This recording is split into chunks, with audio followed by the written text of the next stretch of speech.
Good morning, everyone. Welcome to you all for our first Sunday service here in the Yogananda Amphitheater. Can someone tell me how we got all the way to June, the end of June? Time is really flying. So we'd also like to welcome all of our Expanding Light guests and visitors, and also those of you that have been here for the week, the yoga teacher training level 2, and also the yoga therapy training. We want to send you off with our blessings and those of the great ones for your work that you're going to do out there. So my name is Nayaswami Krishnadas, and this is Nayaswami Mantradevi, my wife.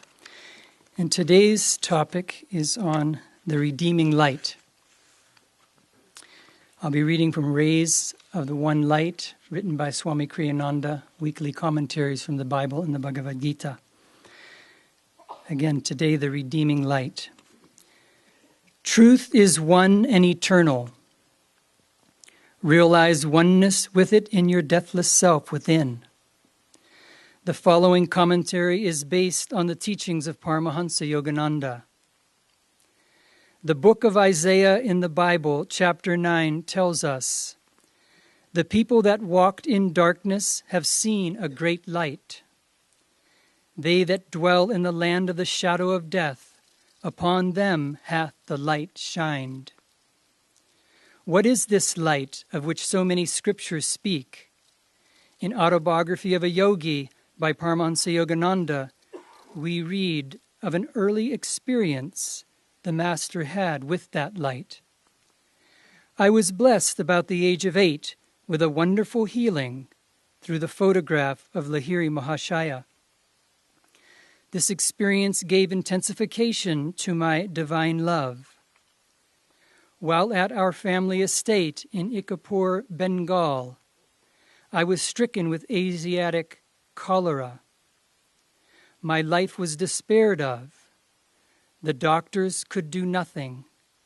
At my bedside, Mother frantically motioned me to look at Lahiri Mahashaya's picture on the wall above my head. Bow to him mentally. She knew I was too feeble even to lift my hands in salutation. If you really show him your devotion and inwardly kneel before him, your life will be spared." I gazed at the photograph and saw there a blinding light enveloping my body and the entire room. My nausea and other uncontrollable symptoms disappeared. I was well. At once I felt strong enough to bend over and touch Mother's feet in appreciation for her immeasurable faith in her Guru. Mother pressed her head repeatedly against the little picture. "O omnipresent Master, I thank thee that thy light has healed my son." I realized that she too had witnessed the luminous blaze through which I had instantly recovered from a usually fatal disease. "Where my light is," God once told a saint whom the divine light had healed, "no darkness can dwell." The divine light, pure, calm, liberating, is the only final cure for every kind of delusion, ill health, emotional grief, and spiritual ignorance. Seek it daily in the silence, in deep meditation.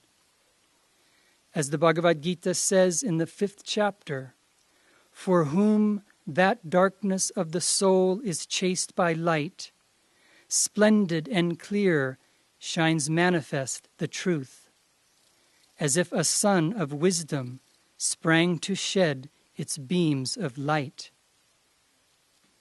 Thus, through Holy Scripture, God has spoken to mankind. Om, Om, Om.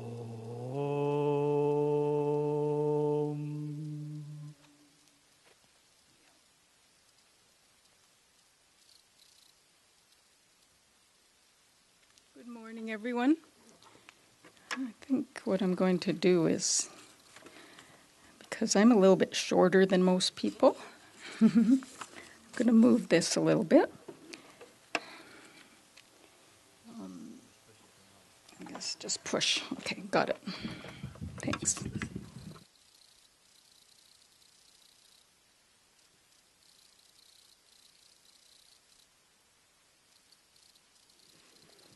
So this morning, the topic is on the redeeming light.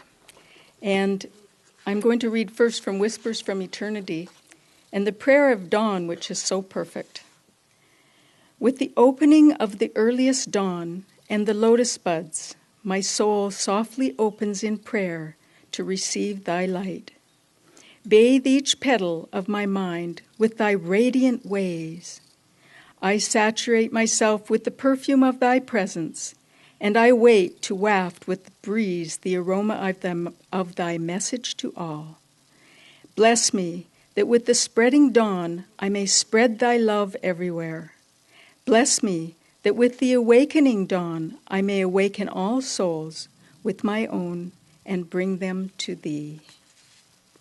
A beautiful prayer by Yogananda. So this topic reminds me of angels. You know, the redeeming light, the image of light, and people think of angels. And someone once asked a group of youngsters to tell what they thought about angels. And Matthew, 9 years old, he wrote down, he said, well, it's hard to get to be an angel. First of all, you have to die. Then you have to go to heaven. And then there's all that flight training.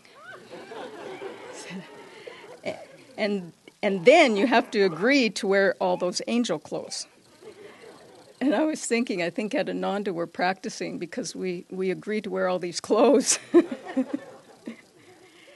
But the redeeming light, to redeem means to exchange or to cash in or to collect that which is yours. And like if you have a coupon or something, then you redeem your coupon. And your coupon is worth whatever that it symbolizes, and it's your right to have that, right? When you put in a coupon for an exchange. And that's what the redeeming light is, the light of our soul, and it's ours to collect. It's our right to have that because that's who we are. So Swami Kriyananda says, he defined the redeeming light, and he said the divine redemption is exchanging that concentration and being in delusion for being absorbed in the eternal truth and in the light of truth. So this is what we're on our way doing. This is what all of us are here learning to do, is to get back to that light. That light is forever shining out from us, and we've covered it up. I was thinking about watercolor painting because I've been doing some watercolor painting, and there's a good analogy here.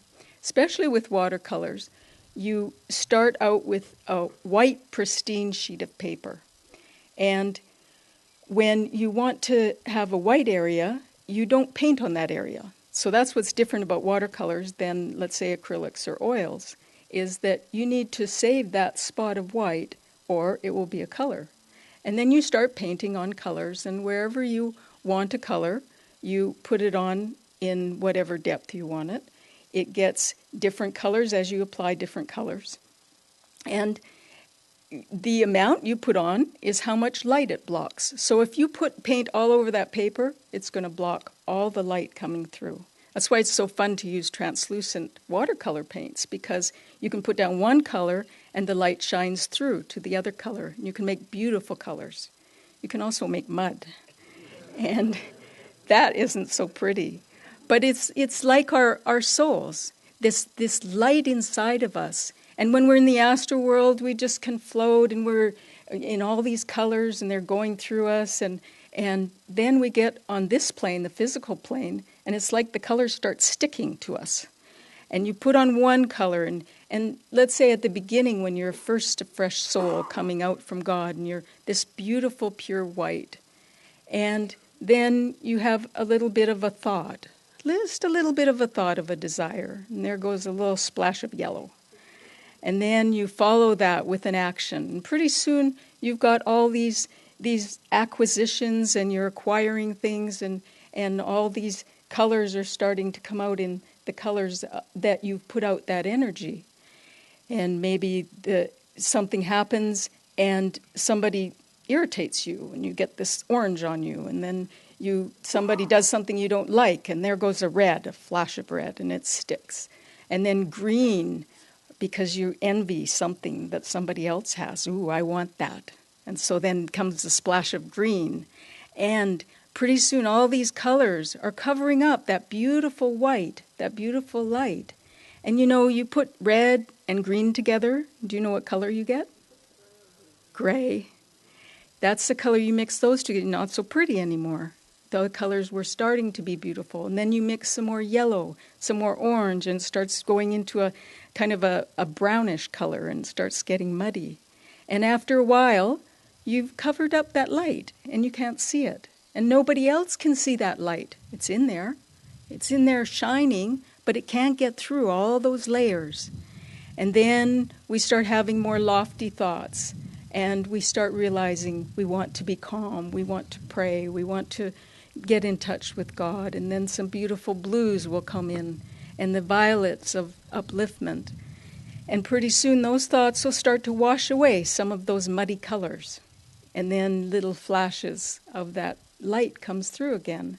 And so there we are, going on through the process until we become back to that white light.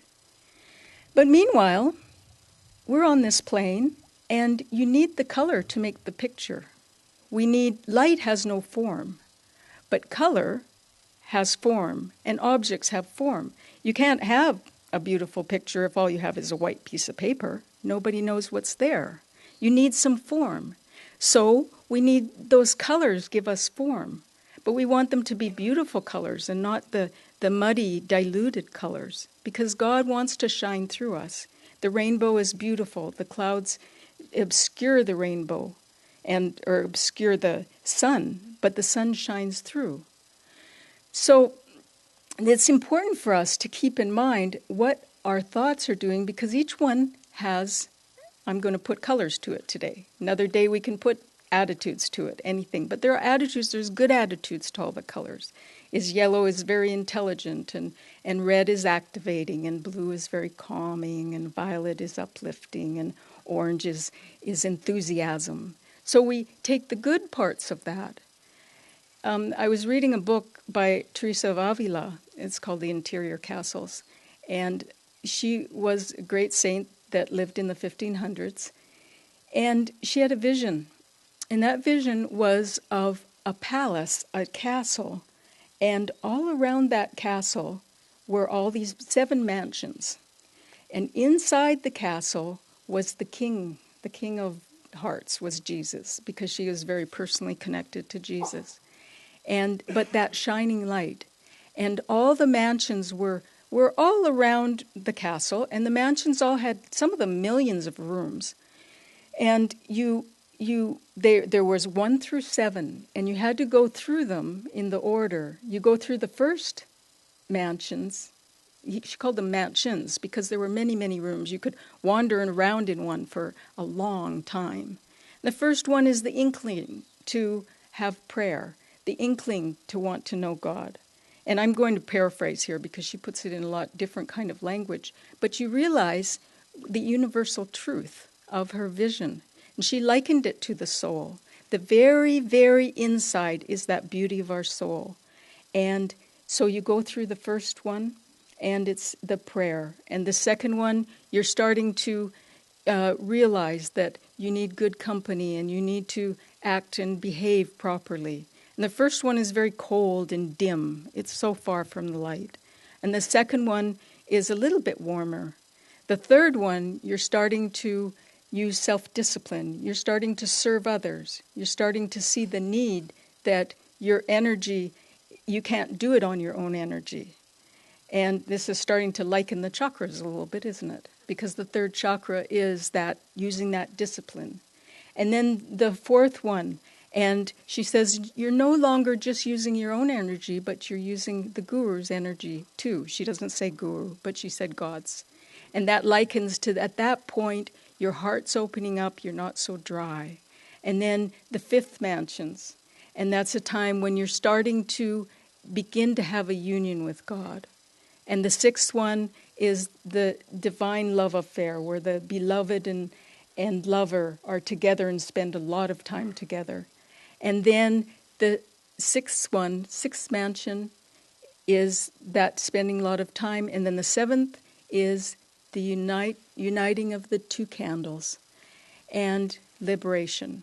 And so in all these different ways that God describes the evolution of the soul and how we get back to it in all different religions, but it always comes out that, and this is what Yogananda was sharing, that the kernels of everything are the same. Swami Kriyananda said that if we got rid of all the books, then these divine truths would come through someone, as they came through Teresa. So we need to keep thinking about that and see that when we focus on the light, what happens? We go in one direction. And when we focus on the darkness, we go the other direction. And you know that thoughts have a lot of magnetism. The more energy you put into a thought, the more magnetism it has. If you put energy towards a dark thought, you will get magnetized to it. Anything that you focus on, you will be magnetized to. And it will make it grow, it will make it flourish. Swamiji writes about Judas, and just kind of it's very interesting because it shows the evolution of how he got into the trouble that he got himself into. And he at first was with Jesus, and his thoughts were pure. And then he had a little thought, and he had thought, and it was altruistic, the thought first that, oh, Jesus should be known more. Jesus should people should know what he's doing, and he needs help because Jesus isn't very good at doing that. And so his thought was, I want to help in this way. And then that thought, though, he kept focusing on it, and Jesus wouldn't have anything to do with that thought. Because Jesus, of course, knew what was really going on. But Judas started thinking that, and he got caught in the magnetism of this thought of power, money, and personal recognition. And so then he took that on himself. Because there has to be a kernel there in himself, of course, right? That kernel inside was that he wanted that. And he was attracted to that. So he then started putting out the energy. He started creating that thought more. And then it caught him. And like a little whirlpool, it drew him down further and further and further. And then all the things that transpired happened.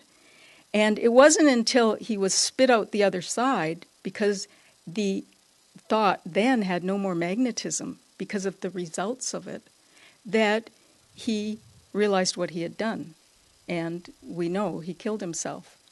So it's that which we put energy into. If we're putting energy towards the light has a magnetism, and the light pulls us to itself, and just like the darkness does. If we put a lot of energy, what's the answer is always energy. That's the answer to almost everything when you think of it. Because if you're getting pulled in one direction, you put energy in the other direction, it's going to pull you out, right? Just as if you get stuck and the tow truck comes and pulls you out of the mud. Then you have to use energy, though, to do that. So putting out energy towards something. Swami Kriyananda had, one time he was getting the flu. He was starting to feel terrible. And he was starting to kind of give in to it and wanted to go to bed and sleep. And all of a sudden he had the thought. He said, the flu, it was like it was a living thing. And it was calling. And it was saying, pamper me, take care of me, pay attention to me. And he said, no, I'm not going to do this. And he put out full energy. He said, no, get out. And he felt instantly better. it was that little dark form. It was that thought, because everything starts from a thought. Everything comes from that causal plane, goes down through the astral, down to the physical, and then it manifests on the physical plane. So it's what we focus on is going to get us there. Last Monday, Krishnas and I were part of a very interesting process. We were invited up to the college, the Ananda College of Living Wisdom, which is up at our meditation retreat, and we went through what is called a visioneering process. Two professionals, Andrew and Gabriel, were leading the day. And this came about because at this point, the college has been this beautiful, beautiful plant. Nishala and Nakula have taken care of it and made it grow into this beautiful, flourishing plant. But it's time for a little bit of pruning, because it was growing and it was flourishing, and there's a limb here and there's a limb there and there's a limb here, and it needed a little pruning to make it grow in the right way and in an organized way. So this day was for seeing what the future is, setting goals, and then organizing it so that we can get to those goals. And they had a very unique way of doing this. We were in 3 different tables in groups of 4. There were 12 people, and we kept changing partners, changing the table so that it would mix everybody up, and we would brainstorm about things.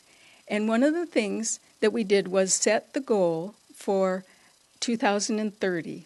They said, okay, we're going to set the goal of what the Ananda College will be in 30 years. No, that's not 30 years. It's not that long. 2030, closer than it seems. And so we just started throwing things out, all these ideas. Nothing was too grand, nothing was too far-fetched, and all these ideas came up that we'll have 10,000 students, we'll have campuses in 10 countries, we'll have most of our teachers will be students that were trained at the school, and all these ideas. And one idea that came out of all the groups that was similar was that we would be known all over the world for our curriculum. And so we took everything and we condensed it and came up with, in 2030, Ananda College of Living Wisdom will be world recognized for having set the standard for higher education. Now, that's a lofty goal. And then what they did, and this is the interesting part especially, is that we worked backwards from that time. They call it backcasting. And so you start at 2030. What happened the year before that enabled 2030 goal to happen? What happened 5 years before that? What happened 5 years before that? What happened next year in order to make the year after that happen? So you see, it took it out from this overwhelming thing that, oh my God, how are we going to get there? You know, we're just it's all going in all these directions. And what can we do with this? And it's very effective. And so we all wrote on sticky notes and put them up on under the years that we surmised could happen. And then on the wall were pages of a calendar for the next year and a half. And that's when we got more specific, okay, and got closer to right now. And that's part of our problem as souls, isn't it? It's like we have this vague goal. I want God. Well, what does it mean? What does it mean to be more of a light being? How can we get there? And so it's a constant rephrasing and reframing and looking at our goals. And I was thinking how we can do this as a person. You can take your goals and say, okay, I want to be a light being. Okay, that I want to be liberated. I want to be enlightened first. And how do I get there? And then, but say it like a declaration. I am enlightened. And then work back from that. How did you get enlightened? What did you do? It's sort of like like Sanjay when he's talking to the king, and the king's saying, Sanjay, what happened on the battle of Kurukshetra today? What did they? It's already in the past. It's already happened. And so as we do that, we'll find that we become more and more attuned to that process.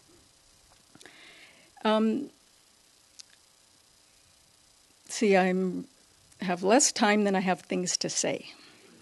So I have to pick and choose here. I'm glad I wrote them down. So one thing about taking this process is that we have to realize that, yes, it is a process. And we can't have ecstasy right now, because if we did, it would be like putting our finger in the light socket, right? And we would be frazzled. There was a disciple of another path, and he gave a younger disciple a touch of ecstasy. And the younger disciple had a very personal connection with God, and he was enjoying that very much. And he had this vision of God in an impersonal cosmic state. And after that, he couldn't put the two together, because he couldn't quite relate to God as an impersonal cosmic energy, and he could no longer relate to God on a personal level. So after that, he became very dry and intellectual, and when he spoke or wrote things, it was missing the heart. And of course, the older disciple got a very sound scolding from his guru, because generous though the gift had been in mind, it was the wrong thing to do. And a disciple once came up to Rajasi, Rajasi Janakananda, disciple of Yogananda, and he asked for samadhi. And Rajasi demurred, and he said, no, because you haven't earned it, it wouldn't last. And then, after that, you wouldn't be able to stand yourself the way you are now. So it's like we have to take it bit by bit, because if we take a huge leap, then suddenly it doesn't work anymore. We have to go from A through Z, which is sometimes pretty hard, because we don't want to. We don't want to take all those steps that it takes to get there, but we have to. And one of the things, though, is always taking responsibility and being who you are, and always shining that light out. Because the darkness divides, the light unites. So when you think of how we want to protect the ego, we want to protect that colored bit of universe that is us, right? We want to protect and keep us separate. The light loves unity, and we want to keep separating. When we do that, then it just gets us further and further away from the goal that we're going to. When you think of our spine and all those little vrittis, all those little whirlpools of energy inside of our spine, and they're all the collection of everything we've done for many incarnations. And it's like this light shining in through a window, and it lights up all the dust, right? Before the light was shining in the window, it looked like a perfectly clear room. Now suddenly, and it's always amazing how much dust there is in the air, and it's all going all over the place. And that's what the divine light starts to do. It starts shining on all those little dark spots, and it starts showing up our little defects. That's why when we're around a great being of light, when we're around Swamiji, it's like all of a sudden we start going, oh, I've got this fault, I've got that fault, it's probably really glaring. And meanwhile, he's living much more in light, and that's what he's seeing. He's seeing each person as a spark of light, just a spark of light. And so when we take that and we go with the unity, then we feel whole, we feel happy. When we go with the disunity, when we go to that which separates us from other people, then we're going more towards the dark. I read a little one-liner that I thought was great. It says, I didn't say I was blaming you. No, I didn't say that it was your fault. I'm just blaming you.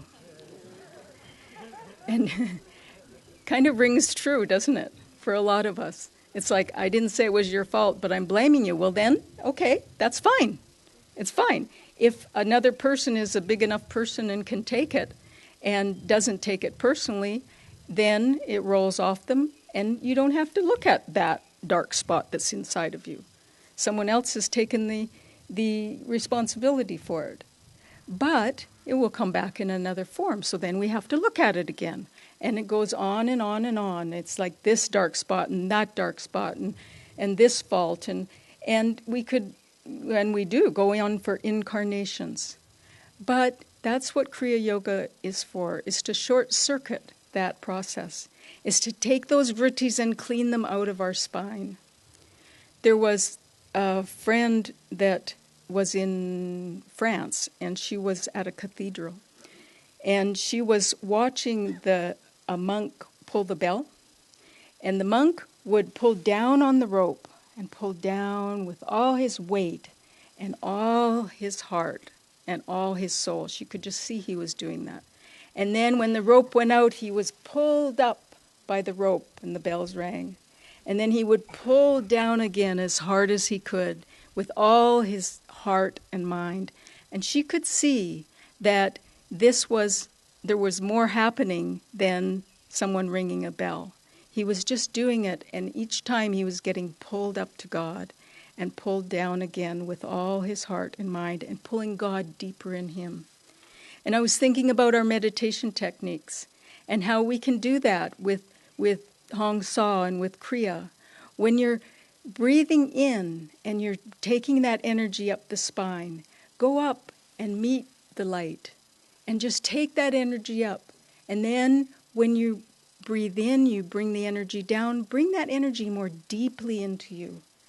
Many years ago, I had noticed that often, especially with certain techniques, I would feel joy more on the in-breath, more when the energy was going down my spine than I was when that was going up.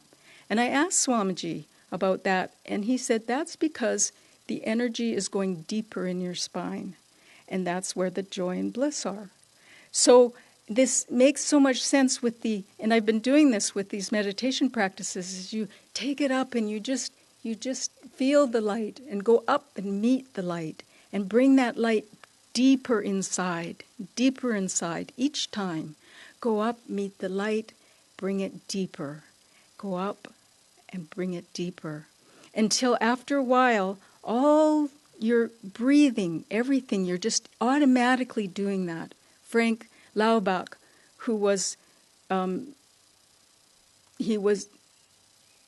Wurmbrand, was a Jew that was imprisoned for many years. First, he was imprisoned for being a Jew by the Nazis, and then he turned Lutheran, and he was imprisoned by the communists for being Lutheran and being Christian. So he went through many years of imprisonment, and he came out shining like a jewel, because he said everything that happened to him, and he was tortured, deeply tortured. Everything that happened, he would say, this is from Christ, and he would give it to God.